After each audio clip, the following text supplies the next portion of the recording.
ভুনা খিচুড়ির চাল ভেজে নিচ্ছি তেল দিয়ে।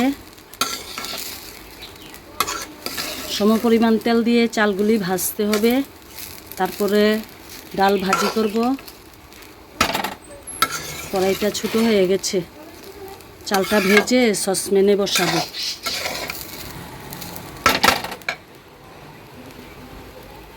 ভুনা খিচুড়ির ডাল বসিয়ে দিয়েছি, তেল দিয়ে ডালগুলি ভেজে নিচ্ছি।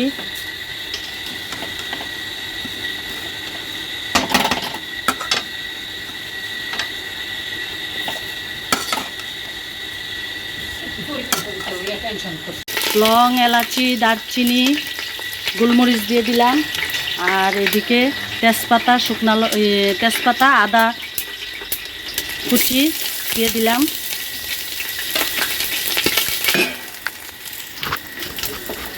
সব বসিয়ে দিলাম। ভুনা খিচুড়ি, আদা, তেজপাতা, লং, এলাচি, দারচিনি, গোলমরিচ দিয়ে বসিয়ে দিলাম। আর এখন চালগুলি আগেই ভেজে রেখেছি, ডালগুলি দিয়ে দিলাম।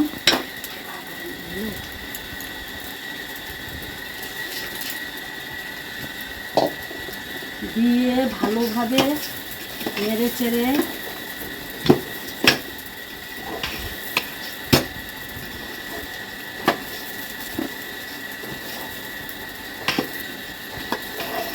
তারপর কাঁচা লঙ্কা ফাটিয়ে দেব, আর একটু পরে কাঁচা লঙ্কাটা দেব।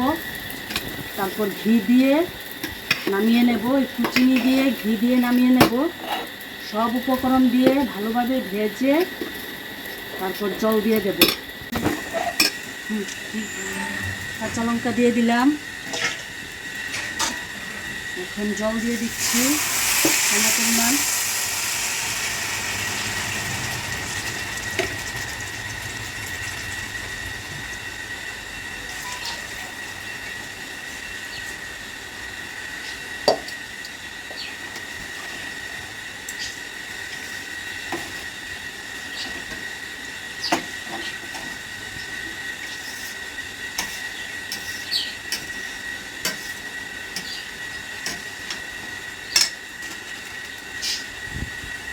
নুন দিয়ে দিচ্ছি।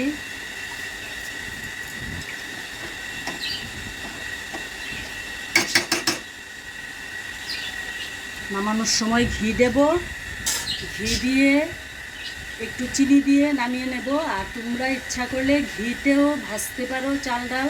আমি সাদা তেল দিয়ে ভেজে নিয়েছি, আর নামানোর সময় ঘি দেব, তাহলেই চলবে।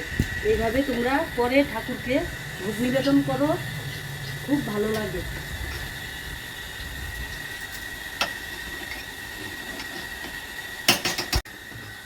সরি, তোমাদেরকে আরেকটা জিনিস বলতে ভুলে গেছি। এই যে কিশমিশ, কাজু বাদাম আর এমনি বাদাম, এগুলি দেব, এখন দিয়ে দেব।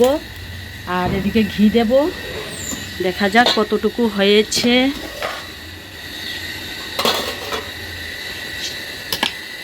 আর একটু হবে, বাষ্প উঠছে বন্ধুরা, তোমরা বুঝতে পারছো কিনা জানি না।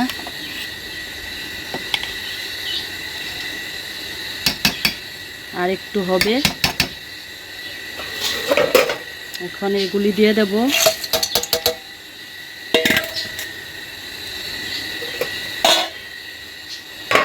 ঢাকা দিয়ে দিচ্ছি, আস্তে আস্তে হবে, বেশি আঁচ বাড়িয়ে দিলে হবে না, পুড়ে যাবে।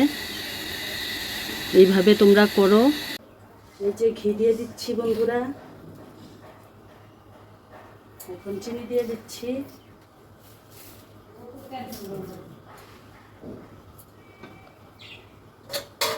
দিয়ে এইভাবে নেড়ে চেড়ে মিলিয়ে নেব।